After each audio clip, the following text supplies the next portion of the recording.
नमस्कार, आप देख रहे हैं SPN9 न्यूज़ और आपके साथ मैं हूं क्रांति सिंह। चारों तरफ चुनावी माहौल बिखरा हुआ है और इस चुनावी माहौल के बीच में BMC चुनाव की बहुत चर्चा हो रही है। महाराष्ट्र में होने वाले BMC चुनाव को लेकर के जहां सवाल दर सवाल उठे रहे हैं, उन्हीं सवालों को लेकर के आज एक और बात जो है वो सामने निकल करके आ रही है कि एकनाथ शिंदे बीजेपी का दामन छोड़ करके उद्धव ठाकरे के खेमे में वापसी कर रहे हैं। जी हाँ, आपको बता दें कि उद्धव ठाकरे को लेकर के अब एकनाथ शिंदे की जो प्रतिक्रिया है उसमें काफी ज्यादा बदलाव जो है वो देखने को मिल रहा है, क्योंकि यहाँ बीजेपी की तरफ से बार बार जो है एकनाथ शिंदे को नीचा दिखाने का काम हो रहा है। भले मुख्यमंत्री के तौर पर, लेकिन एकनाथ शिंदे को तो आगे बढ़ा दिया, लेकिन उनके विधायकों को पीछे रखा। उसके बाद अपने विधायकों को आगे करके यहाँ पर जो है पूरे खेले को समझ रही हैं और दूसरी तरफ बीजेपी जो ऑर्डर देती है, ना चाहते हुए भी एकनाथ शिंदे को उसे मानना ही पड़ता है। और एकनाथ शिंदे अगर इन तमाम मुद्दों को ना माने तो जाहिर तौर पर जो है उनकी जो है समझ और बूझ के हिसाब से उन्हें बाहर का रास्ता भी दिखाया जा सकता है।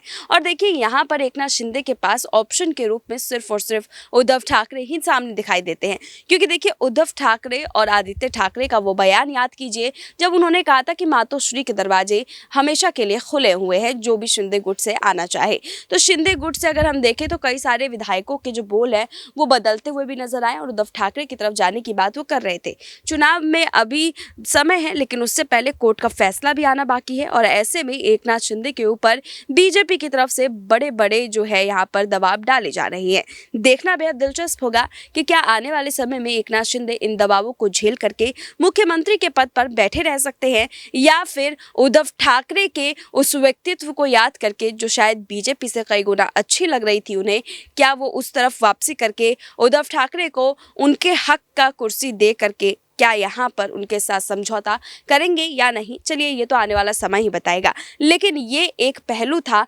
महाराष्ट्र की सियासत को लेकर के। हम चाहेंगे कि अगर ऐसे ही कोई और पहलू जो आपके मन में भी चल रहा हो महाराष्ट्र की सियासत को लेकर के, कमेंट बॉक्स में ज़रूर बताएं और तमाम ऐसे ही अपडेट्स के लिए देखते रहिए SPN9 न्यूज़।